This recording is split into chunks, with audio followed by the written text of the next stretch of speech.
Moto3 gears up for round 12 of the 2025 season. We're in the Czech Republic for the first time in 5 years, and all the action is about to get underway. Let's head down to the grid and join the one and only Sylvain Quintoli alongside Rachel Stringer.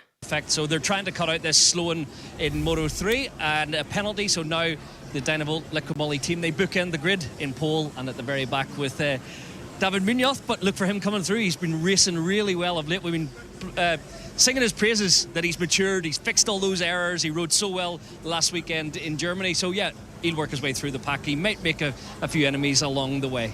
Well, that means David Amalza is now promoted to the front row in P3. But let's go back to row 7 and let's go to Nat. She's with Eddie O'Shea. Eddie, some last-minute alterations to the bike there, but you've said the last few rounds you felt a little bit better. Talk us through this weekend here in Brno.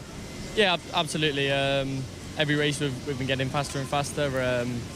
We made a mistake yesterday in Q1 with the strategy. When the boys were out doing the fastest laps, we were in the pits changing for some fresh rubber. So yeah, just one of them Moto3 qualifying things that happen, you know. But we have the pace to be further up. My lap time in Q1 would have put us P16 in Q2. So you know, it's one of them that's hit or miss really. But yeah, I'm looking forward to getting stuck in the race. Enjoy it. Thank you very much. Yeah, Michael, unlucky for Eddie not to get to Q2 yesterday. He said he felt he had the pace. Did you think he had as well? Yeah, he does. He has good pace this weekend. He's been unfortunate over the last 3 rounds, really, because he's got good pace. He should be in the grip, and he's learning a lot. He's definitely made a good step up recent races. So I think with a good start, hang into the grip. Everyone looks like they're going to go with a hard tyre today, so Eddie just needs to hang in there, use the draft, and see if he can make it all the way to the flag today. How much confidence did he get from last weekend when he qualified? Was it on the 3rd row of the grid, like his best qualifying position? Yeah, and it actually set a lap time that should have put him 5th, so he was buoyed by that. He enjoys Sachsenring, but then a change of engine created a vibration for the race day, and then he ended up crashing out. They run that same engine on Friday, it was still vibrating, so we took it out of the bike, and now he's back, vibration's gone, and he's fast. So I think the confidence is certainly building, and he's had a little bit of misfortune, but he knows what he can do now, which is good. Yeah, exactly. Well, let's speak about our second Brit on the grid, Scott Ogden. He's in 11th, and first up, let's hear his thoughts from Nat. Well, Scott, you have been here, but it was quite a while ago, and obviously a very different surface then. What are your thoughts on how it's changed and how you felt this weekend? Yeah, it's not bad. It's really smooth. The lap times are fast. It's been a difficult weekend with the feeling, but we're making the most of it. I think yesterday I should have started 7th maybe, which is not bad because we are really struggling, but we made a change for today. Hopefully we can pick up a few places at the start. I know Rueda is going to try push. It's the first race in 4 or 5 races where he's got the speed to try pull away. So we just have to be there. If I can fight through a little bit and try get 6, 7 at the start, and then yeah, let's see. We got to do the best we can. We've got to test on Tuesday to try and make another step. But yeah, today is sort of just learning, see what the bike does, and hopefully we can get a good result. Thanks, Scott. Thank you. Does it mean he's got an edge, the fact that he was here in 2019 in the British Talent Cup? Can he use that, or was that just so many years ago, Sylvain? I don't think he can use that. I think that yeah, with the new layout, you know, there's a I know that was a long time ago. But for Scott, I think this obviously with his pole position in Sachsenring, the first few laps as well in Sachsenring, he was a real fighter there. You know, like putting some moves and making overtakes. Then he sort of dropped back a little bit and ended up crashing. But you know, we're seeing a different Scott this year. It feels like he's still learning. He's being more aggressive now as well at the start of the races, which is good. So yeah, let's hope he gets a good start here. I think, like always, and we say it a lot, but the slipstream is going to play a huge role around here. So hopefully, yeah, he can continue to progress on his way to the top. Yeah, I mean, everybody that we heard from there, they're all saying Jose Antonio Rueda is going to be the man to beat, the man with the pace, and he's on the front row, so he's going to be a threat as he always is. He is, and he's very good at managing the race. I know all these young riders won't allow him an easy race. They'll not let him go to the front and put his pace, because it is so fast this weekend. It could stretch the front group out, but I think this could be a bunch race. I just feel the slipstream effect around here will keep them all together. We saw his teammate there, Alvaro Carpe. He struggled because he had a crash in FP2. That's why he finds himself down in 13th. So if he can get a good start again, maybe he can move his way through to the front of the pack there. But as always, this is going to be fast and furious. 16 laps for Moto3 here. Guido Pini on pole position for the first time. What's going to happen? Well, let's hand over to your commentators for this one. Gavin Neal. Thanks very much, Rachel. Yeah, it was chaos, wasn't it, in qualifying for Moto3 yesterday, but Guido Pini kept his cool to take his first ever pole position here in the Czech Republic. He's going to lead the charge. It's 16 laps. Championship leader, Jose Antonio Rueda, alongside him. It's Moto3 time in the Czech Republic.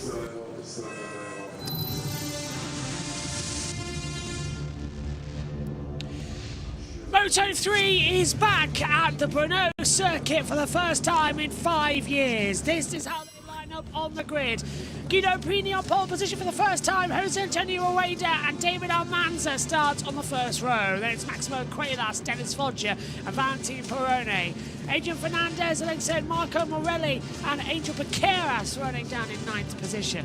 It's 10th for Marcos Yuditai, Scott Ogden 11th from Nicola Caro, Oro Carpe, Noah Deltweller, Jacob Rulstone, Rusi Yamanaka as well, alongside Stefano Neppa and Taio Fudasato. Riccardo Rossi, Eddie O'Shea and Leonardo Abruzio as well down on the back.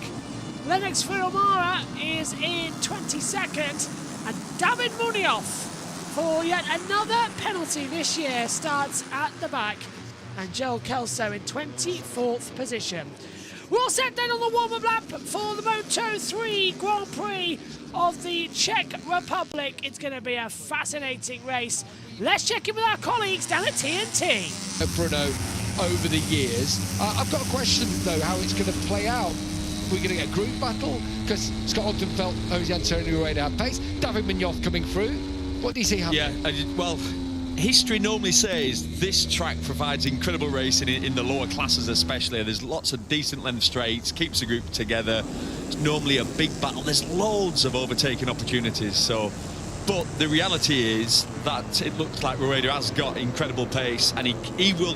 Plan A for Rueda is to try and stretch the field. That was the president of the Czech Republic working as a photographer. I actually read that and I'm thinking, I'm not going to say it because that can't be right. Yeah. Wow. He's waving a checker flag later on in MotoGP, but obviously, I mean, it's a national passion, isn't it? Absolutely. They love their motorcycle racing. And that's Exhibit A. What a track. What a track to come to, because it's great for spectators. Natural amphitheatre, it's like being in a football stadium there. This place is special, it really is. As I said, last time we came here, Dennis Foggia ran out the race winner. Only 4 or 5 riders have previous experience of this circuit, but in completely different conditions. So you feel like it's quite level out there. Yeah, what's good is for some of the really fast rookies, this is one of the first racetracks they're going to, and they're not at a disadvantage. So you can't pay as well. We've got Pini on pole. I mean, he's the perfect example. I mean, the young, fast, wild Italian, he's going to be really spectacular in this race. Imagine he won his first race here. You said he reminded you a little bit of Valentino Rossi. Where did he win his first 125 race in his debut season? Right here. 1996. I remember it like it was yesterday. You were in the race. Aspar, was it? Or something like that? Yep. Aspar was on the podium, wasn't it? Was it Takata and all those sorts of real fast 125 riders back in the day? All set down as they come through. We've got this graphic as well for the first time in Moto3. This is your lap chart. If you're joining us for the first time, this will tell you all the information you need to know about the race across the 16 laps from the starting grid and how the field will change throughout. We'll show you it during the race as well at the end of the laps when there's been big changes. We're all set then. This is going to be something just a little bit different. We haven't raced here in 5 years. This is going to be something that we have no news of. Revs are up. We're ready for a start for the first time in over 5 years. Moto3 is ready to go. The lights are on. And lights out, we're underway. Great start from David Almanza as well, but even better coming across from Jose Antonio Rueda from the middle of the first row. He leads on the way down towards turn 1. Guido Pini down to 2nd position. Almanza and Cuelas going back into 1. Cuelas backs out of it. Almanza stays there in 3rd position. Great start from Perrone as well. He's up to 5th position. Piqueras up 2 places. So is Yuitai as they come now for the first time. Piqueras up into 3rd, and Rueda leading the race. Cuelas though to the inside line of Pini as well, and Foggia pulls to the inside line, 4 wide into turn 3, and Quaylas takes second position. Round the outside, Pini's going to have to drop into third position as well. So, Alvaro Carpe as well has moved up 3 places. Nicola Caro up 5 on the start. Brilliant getaway from everybody. That's what we're talking about here for Moto3 as they head down for the first time in towards turn 5. Late on the brakes, flick the bike in to a right-hander downhill. Then it doubles up as well at the exit. Don't go too far into the green. But a good start. So, Ueda leads, Quaylas second, Pini third, Foggia fourth, and Manza fifth. Makeras up into 6th position as they come through for the first time into 9 and 10 chicane.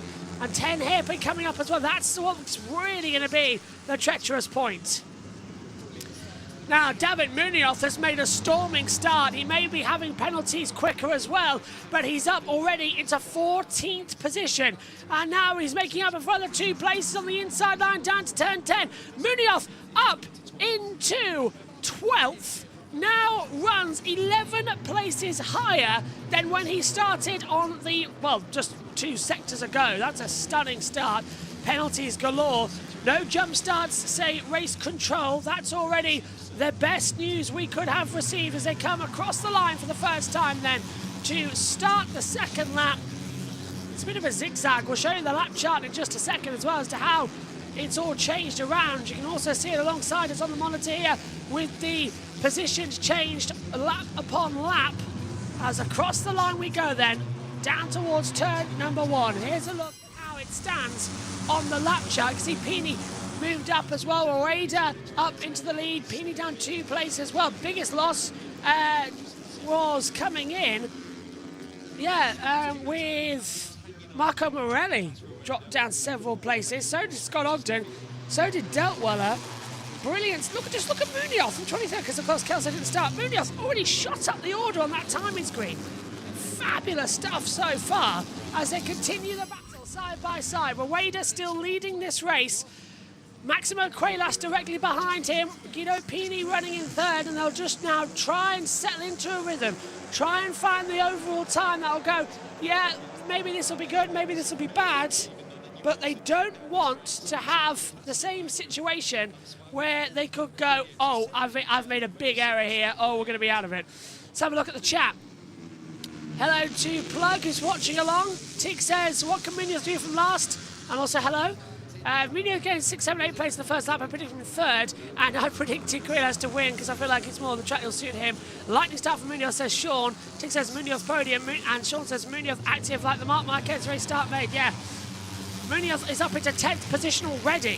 So he's made up 13 places in 1.5 laps. That is an outstanding performance. As we're now seeing Perrone battling with Foggia and Baqueras just behind as well. But Pini running in 3rd position at the moment. Now Polsiter dropped down 2 places. Ueda and Quaylas making a move.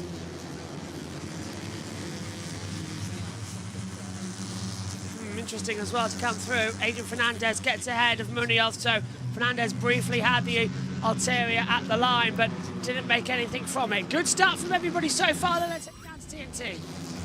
Let's say be too aggressive for too many laps. Out to the final corner, turn 14, Rueda still leads, Keyless in 2nd. The times have just improved as the weekend has gone on, and Yamanaka further down the order. He's just set the fastest lap of the race, a 2:05.9. Compare that to the existing race lap record from 2014. A young man by the name of Romano Fenati set a 2:08.0. So, yeah, you can imagine now, what is that, 2.1 seconds quicker? Yeah. Yeah, not much has changed. The tyres have changed. Obviously, they've gone from Dunlops to Pirellis, but the majority of that time is the surface. The new surface is incredible. Well, that's why it existed from 2014 anyway. The all-time lap record was from Rins in 2013. Yeah. Because the track just deteriorated, and that's why we haven't been coming back here. Yeah, it got sort of polished. It was slippy. It was inconsistent grip, and it was incredibly bumpy in the past. Not anymore, thankfully. Yeah, they have done an amazing job, and the riders, MotoGP riders, saying in the Safety Commission on Friday, this is a blueprint now. If anyone wants to resurface, and there are requests, Mugello, Barcelona in particular is one that's a big request from the riders. In fact, there was talk, we can't really race here if we continue like this at Barcelona. But if they're going to do it, speak to these guys. Yeah, like I say, it's a blueprint, isn't it? Well, quite interesting. You'd have to say it's been a relatively sedate start, but I think that's down to Rueda's just pace. He's stretching them so everyone's staying line astern, really. You can't afford to make a big silly lunge at this point, because then that's when the break will happen. That's when all of a sudden it'll go from a group of 3 or 4, sorry, a group of, how many is it now? Let's say there's about 12 in the main group. If you do a silly move now, that can soon get broken up.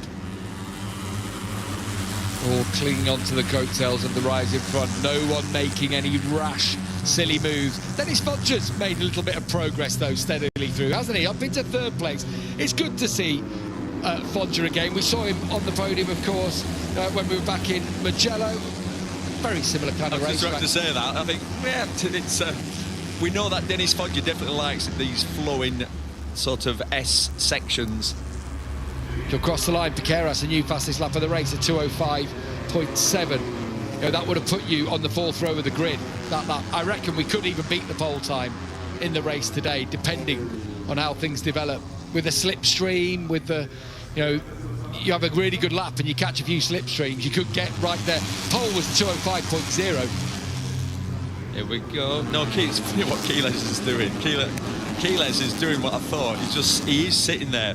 And what he's doing is positioning himself to make it look like he's going to have a pass. He just got passed by his teammate there, Fodger. Who's strong in turn 4, isn't he? He is.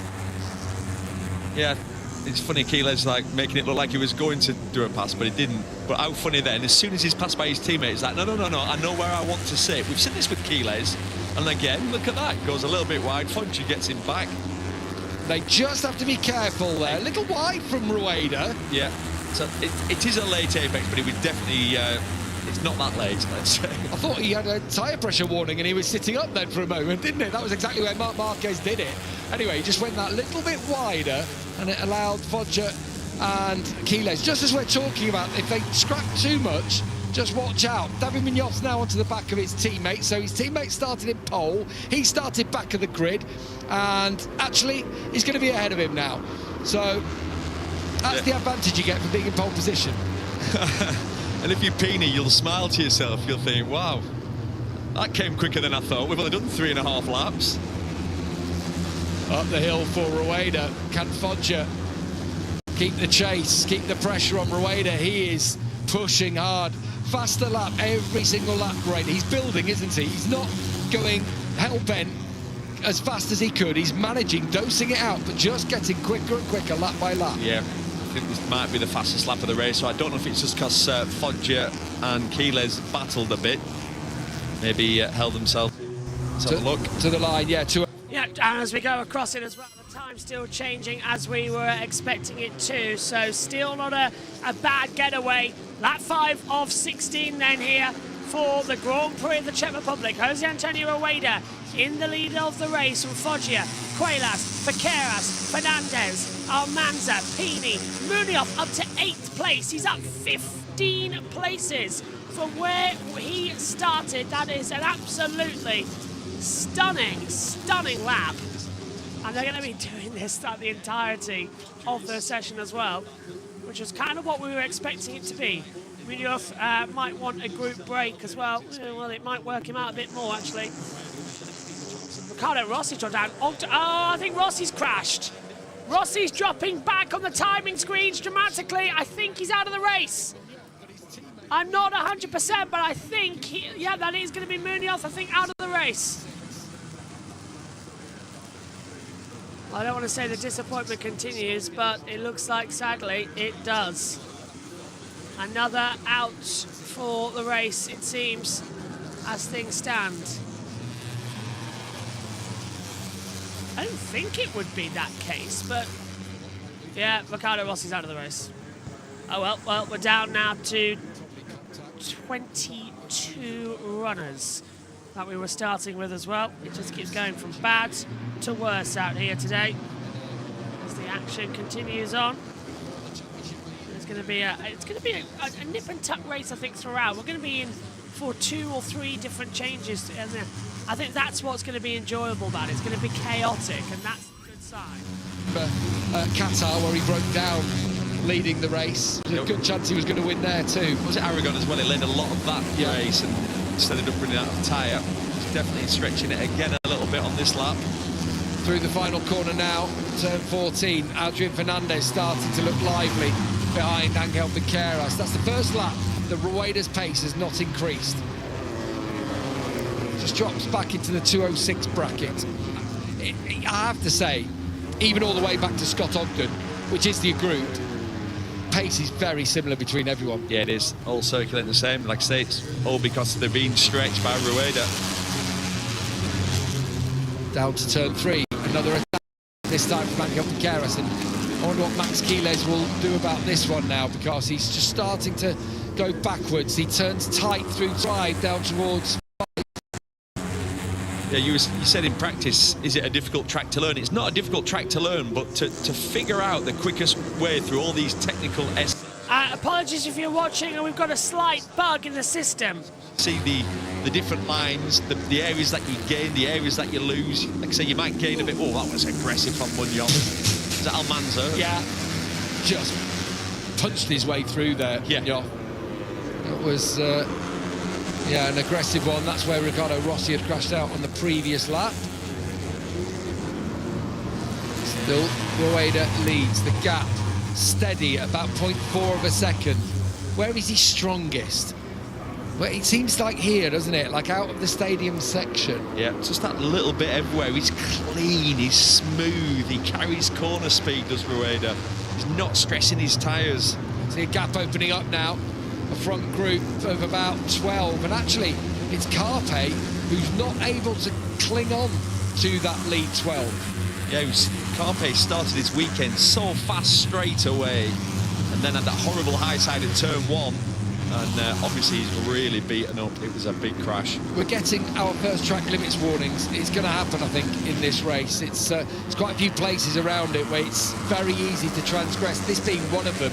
You know, when you're in a bit of a slipstream, you just can clip the green paint there, quite blind up and over the top of the horizon, the final S bends. Yeah, there's that bit also on the exit of turn 1. That's a tricky one. Oh, 3 into 1 don't go, do they? Wow, Adrian Fernandez, that was beautiful. The way he turned back underneath Quiles. He was third across the line. Viqueiras and Quiles got past him, but he turned beautifully out of turn 1 then. Yeah, what I like about turn 1, there are multiple lines around there. But we have seen people, haven't we, who've been trying to rail it around there. That's where they've come a cropper. Yeah. Yeah, you're better off almost trying to carry a bit more speed into it, and then, I wouldn't say square it off is an exaggeration, but hey, what's going on here? Lennox Famara, there's, oh! Strange crash. Big high side. Through turn 9. Horrid. We saw for the young Swiss rider who's out.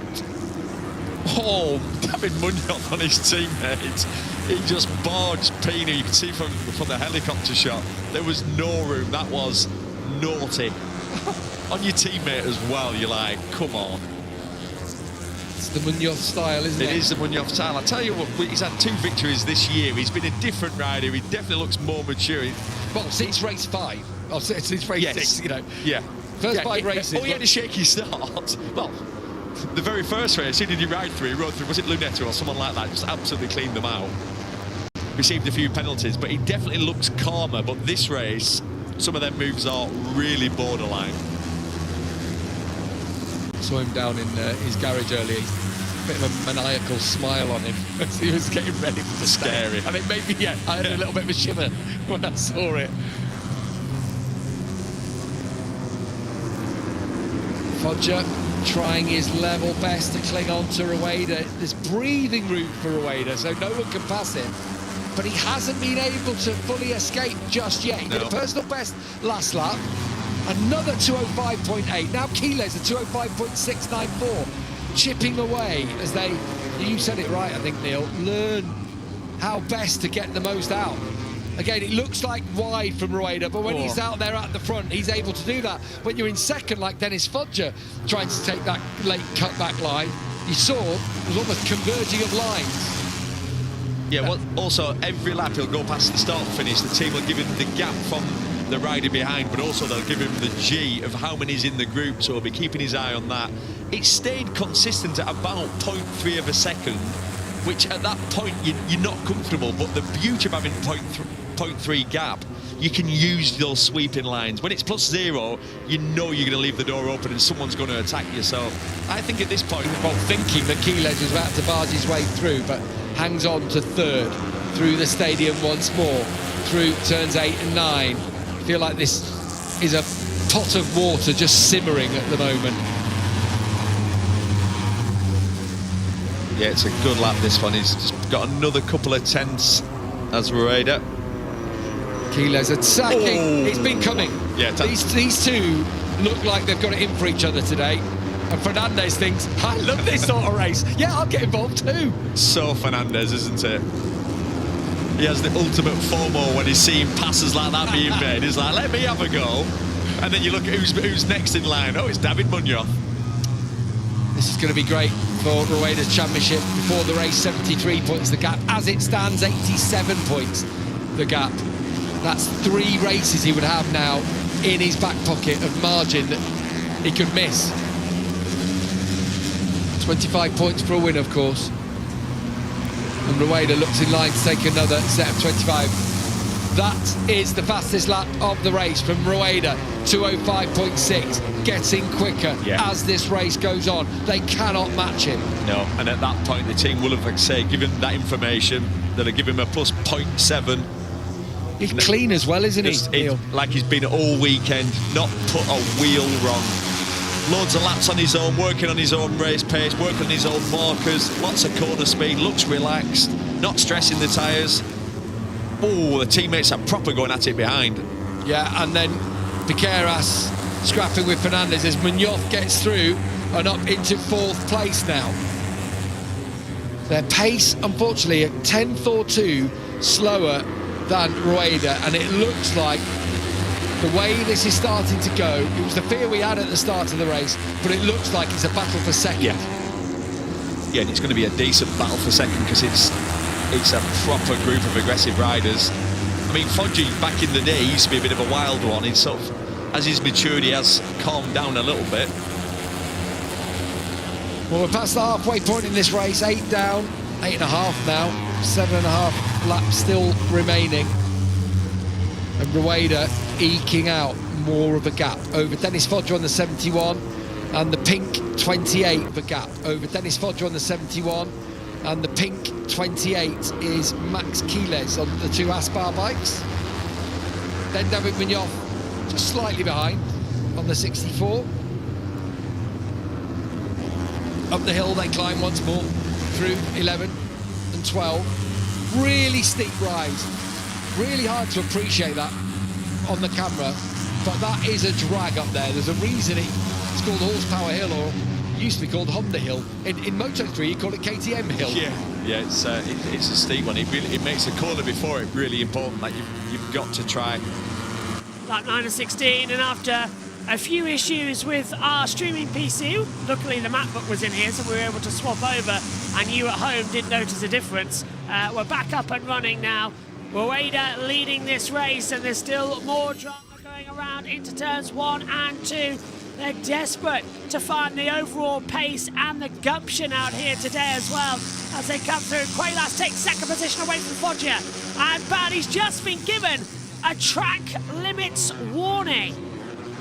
Well, that's going to be a surprise as Foggia down the inside line, gets back ahead. Quiles tries to get the undercut and sweep around the outside coming into turn 3. Has he got the power to keep the traction down the exit? Yes, he does. And he goes to his teammate. Well, just follow me. Just what are you doing out there? Let's race together. Let's just play this by the book and see what you can get hold of. It's a fascinating race battle so far. So, Rueda, Quiles, Foggia, Munoz, Adrian Fernandez, Piqueras, Almanza, Yamanaka, Pini, Peroni.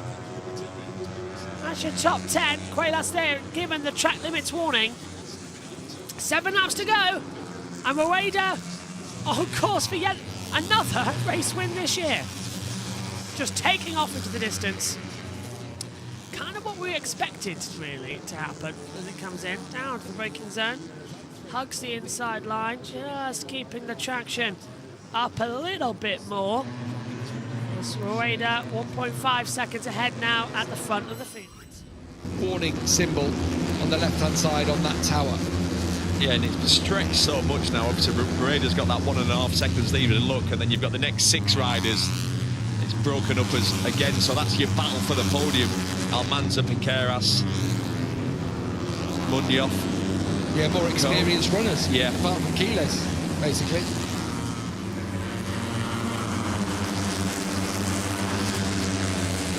Tell you what, tyres are lasting up to this point, aren't they? I mean, still some very fast laps going in. Another 2:05 from Jose Antonio Rueda. He's got his gap, he's got his comfort blanket now, 1.3 seconds. He's still churning out laps faster than those behind him. But that's going to be enough if he just stays at this pace now to manage the gap. Even if there is a tyre drop. Again, Foggia. Yeah, what's this? And again, Quiles. To the inside. And then is Foggia then going to get the inside for the next corner? No, he didn't do it this time. So many races. If you are new to racing, watching racing at Brno, it is classic for those reasons, for those big wide S's, and it's the track width as much as anything that has a part to play in it. 15 metres wide, 16 at some parts. Yeah, and if you look at where we came from last weekend in Sachsenring, where it was, what was 11, 12 at some parts, it's narrower than that. It feels narrow when you're riding, that's a fact.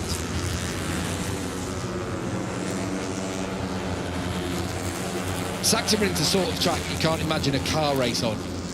No. It's just like, it might as well be a street race. But you know It might be Monaco or But something. it also feels like when you ride around just on a road bike, you can't even imagine a MotoGP race there. That's how tight and twisty it is, where this is, like I say, the polar opposite. You ride around this track and you've just got a big grin on your face.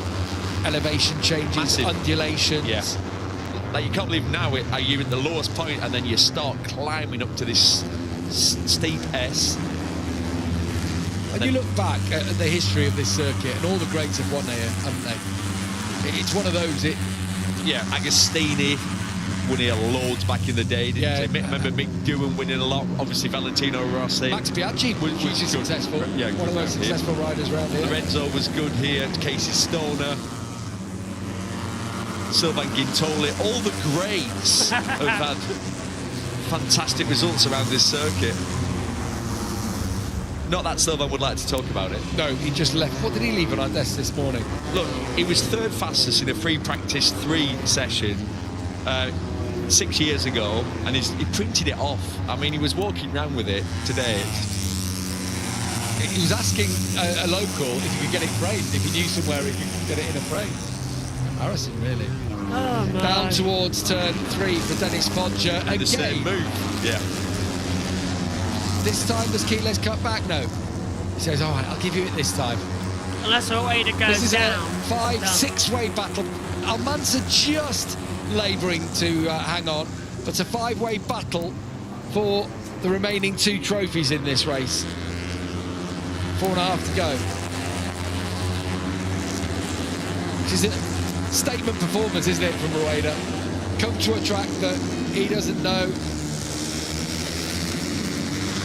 and yet is performing admirably. Yeah, and it was only Aragon, really, where his tyre completely dropped off in recent rounds and he finished 8th. I mean, you look back at his season, it's been incredible. And even in Germany, where he didn't look like he was totally in control, it was still another podium finish. But yeah, this weekend, we said this morning, we'd be surprised if Rueda doesn't win this race, because his pace throughout the weekend has just been something else. We're into the unknown now. No one will have put this many laps on their tyres, you wouldn't have thought. They will. There is Alvaro Carpe. They'll be feeling it now. He'll be feeling it. He's got Scott Ogden behind him.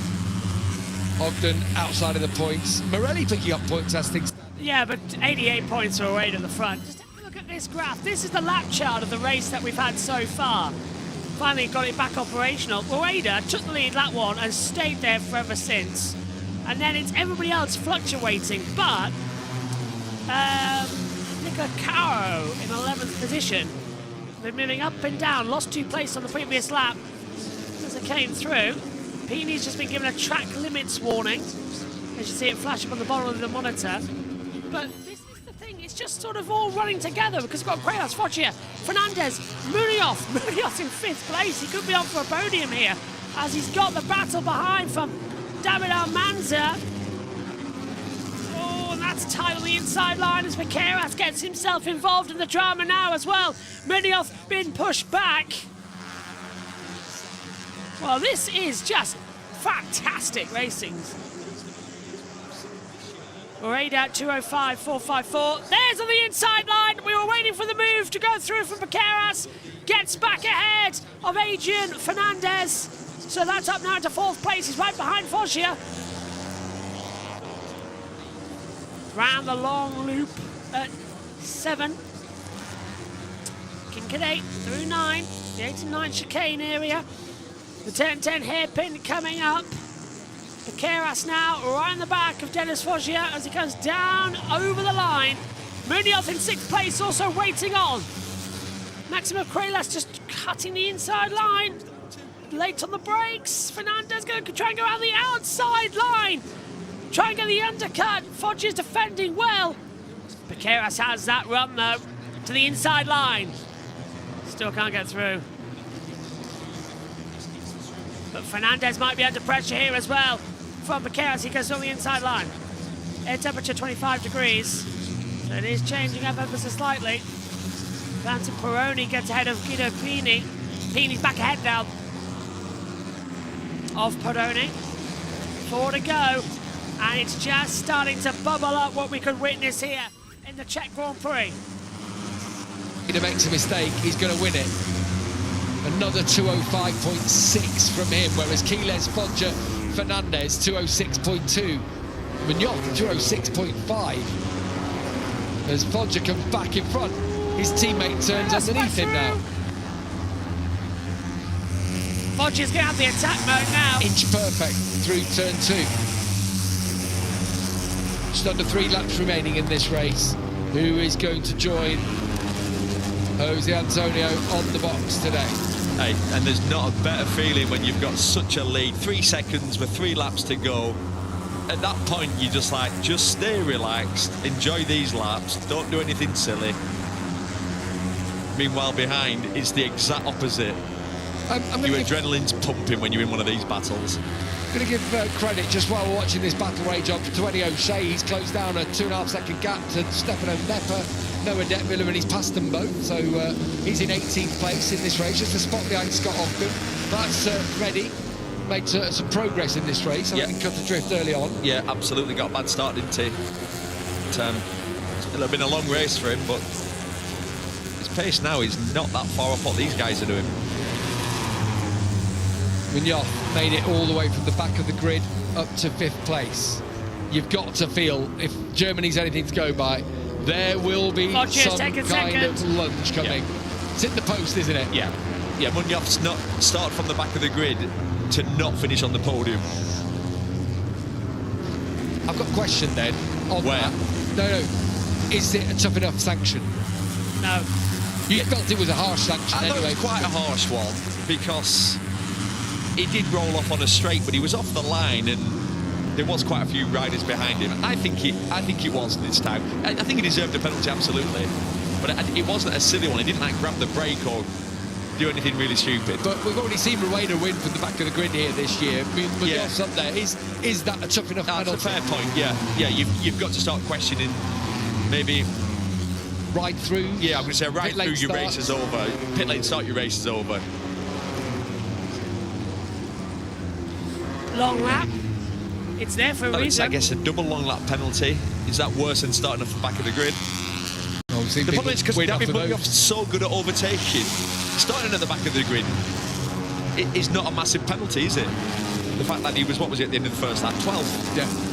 He passed half the field. Here we go then, this is starting to get a bit tasty now. Adrian Fernandez has got the scent in his nostrils. Angel Piqueras, we know this is the part of the race where he often excels. No one's going to match Rueda today, but who's going to be tasting the champagne alongside him on the podium here in the Czech Republic? Yeah, that's always the question, isn't it, as to who's going to be where and when on the last couple of laps here. Let's move up to the battle screen. Exactly the same information, it's just you had my camera in. 2 to go then here. Well, technically 1.5 as we approach turn 8 and 9. Maximo Quayla still in second place. Foggia running in third. Piqueras trying to look on the inside line as Foggia desperately wants second position. He just can't find the traction as things stand. Yeehaw! Down into the braking zone. Anyone, anywhere going for a move? Answer, no. They still can't find that traction splitter point. I'm not really surprised about it, to be fair. It's that type of situation that's been going on today.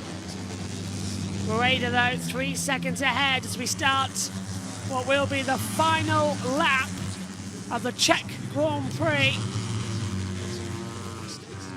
Go to the inside line. Piqueras wants a third position. There's David Munoz up 18 places. Can he make it up 20? He's trying to look around the outside line. Maybe even get second position. That'll be a story to tell. I wonder what everyone will make of that. Final lap time. Down in towards turn 1. There's Jose Antonio Rueda. 3.8 seconds ahead as David Munoz tries to look around the outside line in towards turn 1. Fernandez dives up the inside line, gets ahead of Foggia. Foggia's been forced down. Munoz going to go through too. So Foggia's down to 5th position. Piqueras 3rd. Munoz into 4th position. Munoz looks to the inside line now, trying to get ahead of Piqueras into the braking zone. Piqueras is going for a move on Quaylas. Quaylas shuts the door in towards turn 3 and 4 chicane. This is going to be very difficult if they're not careful here. As a little bit running wide. Munoz going to go for the move here on Piqueras. He pulls out. Last of the lane breakers.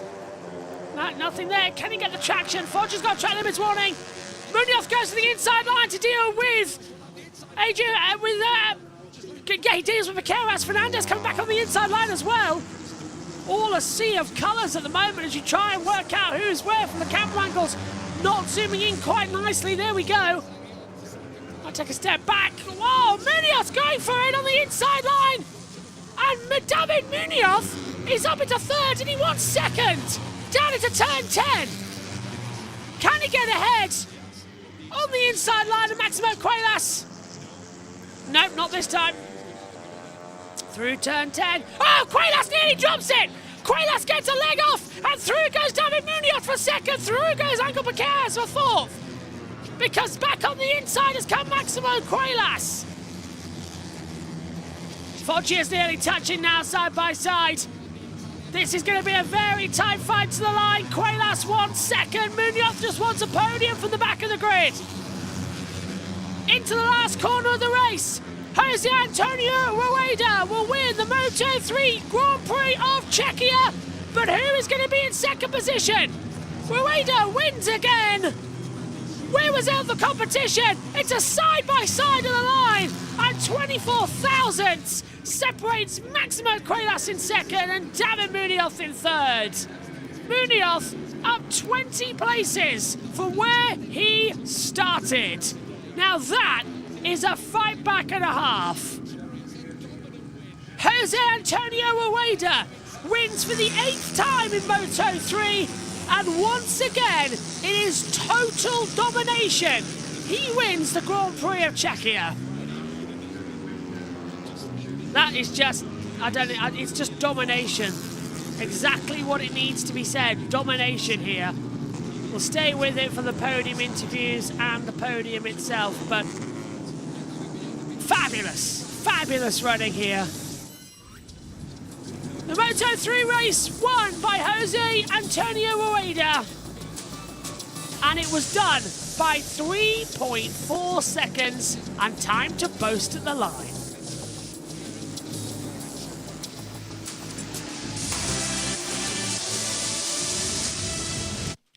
Nicola Caro's crashed at the line as well. We've just been informed Ryder is okay.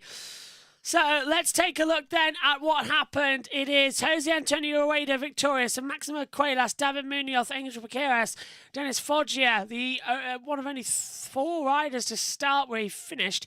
Then it's Adrian Fernandez, David Almanza, Valentin Peroni, Russi Yamanaka, Guido Pini down 9 places into 10th. Tayaso Forasato, Marcos Yuratai, Alvaro Carpe started where he finished. Marco Morelli in 14th. Jacob Woolstone picks up that last point, started where he finished. Scott Ogden down 5 places. Stefano Neppa started where he finished. Eddie O'Shea, Noah Deltweller, Leonardo Abruzio, and Nicola Caro crashed out at the last lap. Lennox Fiorama is out. Riccardo Rossi out too. And Nicola Caro officially now being retired from that race. Take a look here at the lap chart about how crazy that race actually was. Domination from Rueda, second to first, led every lap across the line as well. And it was just a normal race weekend, really, wasn't it, for him as well? Didn't need to do much about it. Quaylas beat Munoz at the line. Caro went down. Thanks, Sean, as well, to come through. There's battling there. Let Rueda go. It says Tig. They need to duff at Rueda. They want to beat him in the next race. It's that type of situation, I'm afraid. Let's take a look at what it does in the world standings. It puts Jose Antonio Rueda on 228 points. Piqueras on 143. There's now an 85-point gap in the championship. Alvaro Carpe 132, 126 for Quaylas, and this is only his 5th, 6th race in the championship as well. Quaylas, absolutely unbelievable how he shot up to 4th in the standings. That just proves how much of a star he is and could be the champion next year as well. Munoz, Kelso, Forasato, Manza Foggia, and Adrian Fernandez rounds out that top 10. So we'll be hearing what they have to say shortly as well, as we take a look at that lap chart. Absolutely fantastic as well. I love a rider tracker, but the lap chart is our next best thing, I suppose, as things stand. We'll take a look then at the interviews and the podium ceremony, and then we will hand back down to Rachel before Gavin takes us through the podium. We're non-stop here for this one, as we'll now hand you back to TNT. As we get ready for celebration times, Rueda, his 52nd start and his 8th career win in Moto3. Welcome back to the Czech Republic, where it was a bit of a stroll in the park, really, for Jose Antonio Rueda. Sunday ride, perhaps. Shall we just save a bit of time and give this man the World Championship trophy now? I mean, it was a class win. 7th win of the season, 85-point lead in this championship. I'll tell you what, I think he's going to enjoy his summer break. You think he might for the next 3 weeks before he won't be punishing himself too much in the gym. I think I'll be doing it. I think I might have a few cocktails. You know, last year he scored 1 win. He had the appendicitis early on in the year and the appendix removed. 1 win and 4 podiums. Already in the first 12 races, 7 wins, 9 podium finishes. Could have had more with bike breakdown that we had and in Qatar. And he's just making it look a little bit easy. Yeah, you have to give him credit, though, for how he's upped his game. Yeah, he has definitely gone up a gear, hasn't he?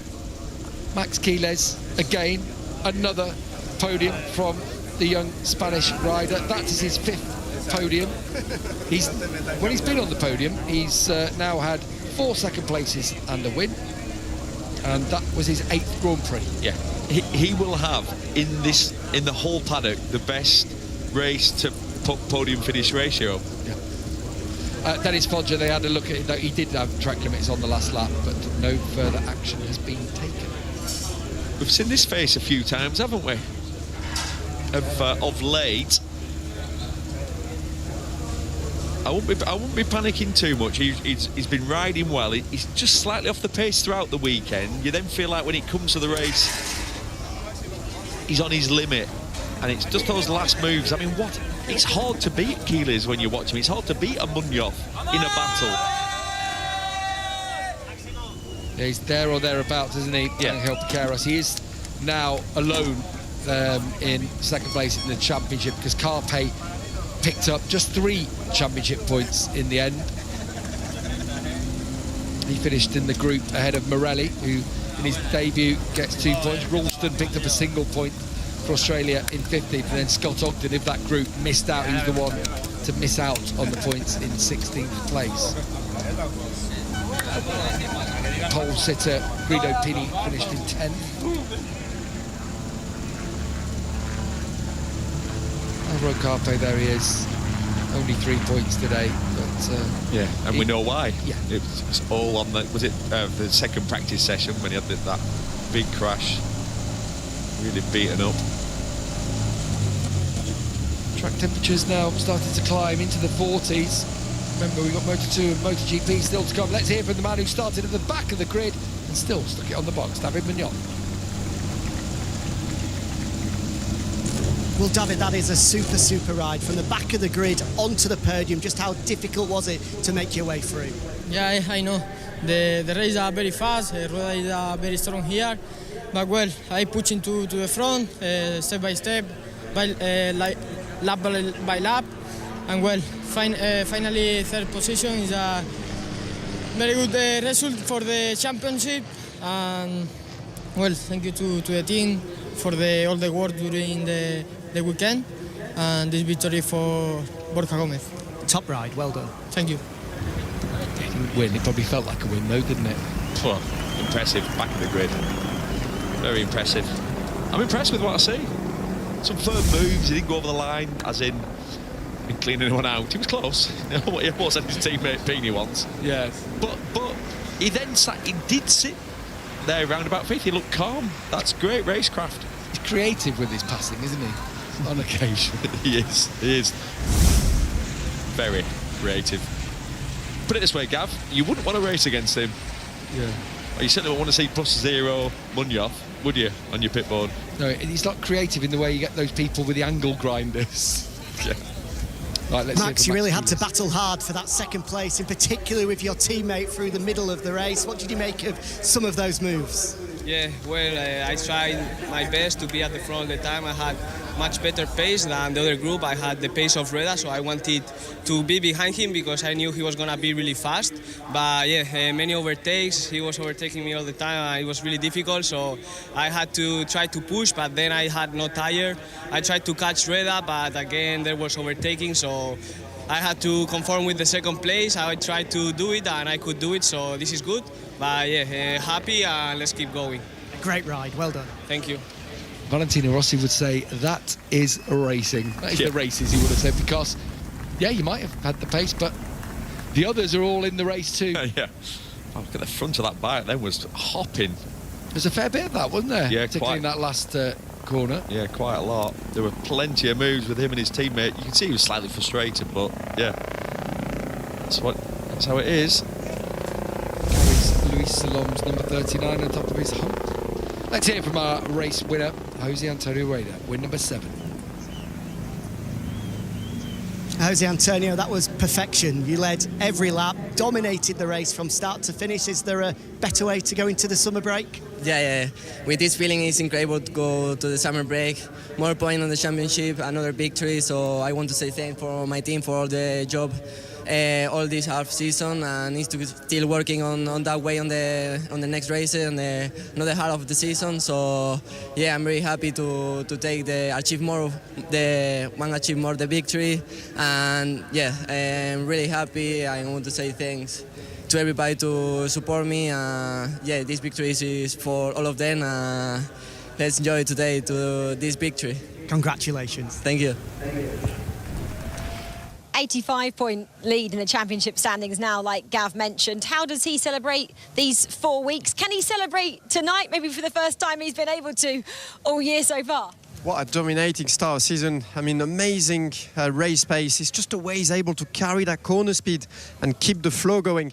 On a track like here in Brno, to make that kind of difference, it is so hard. To go away from the pack, you have to have so much more pace because the slipstream plays such a great part, you know, in Moto3. So, yeah, Reda, again, inch perfect this weekend. He was able to just get quicker and quicker where we thought tyre degradation may come into play, Michael.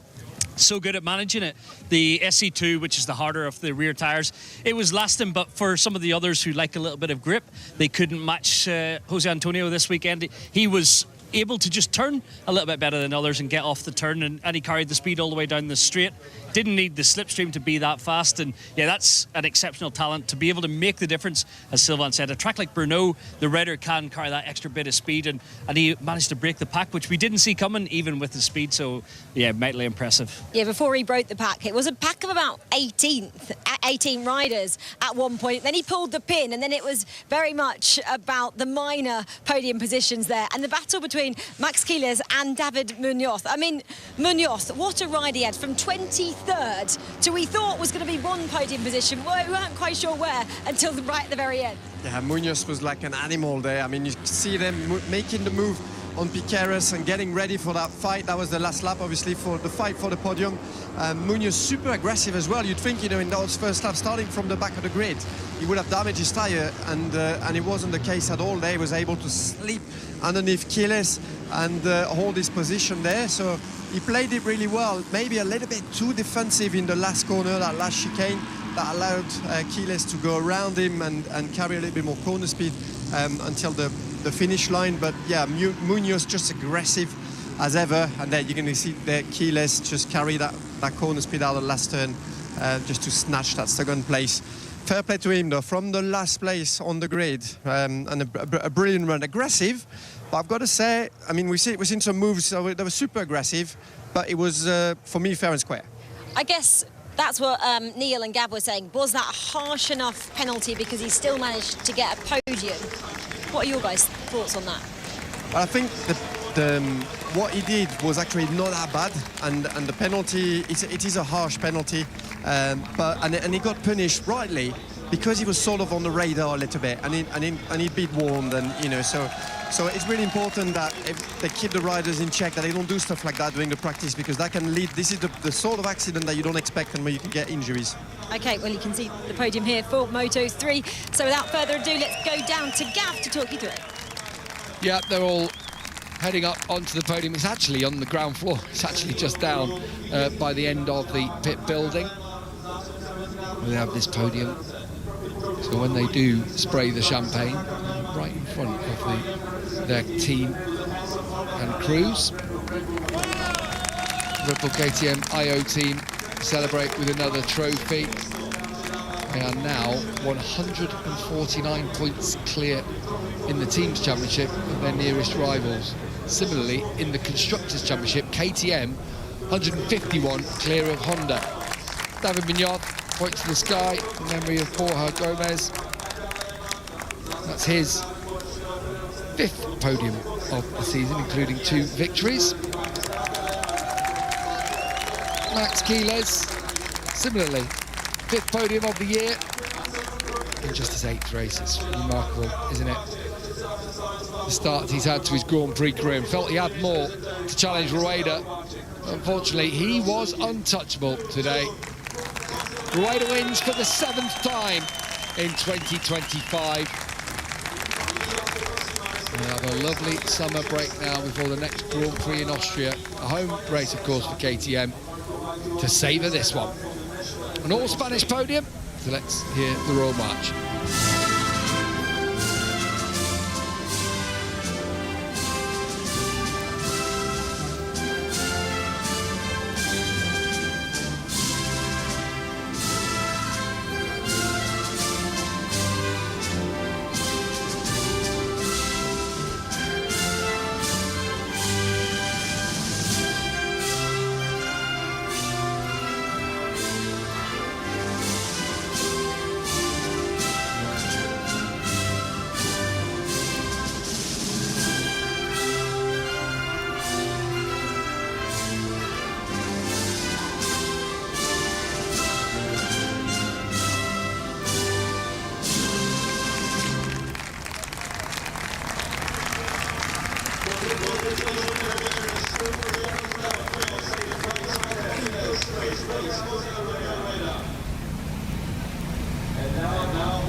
Rueda has definitely got used then, hasn't he, standing on the box here in Moto3, his 7th time so far this season, and he's getting used to spraying.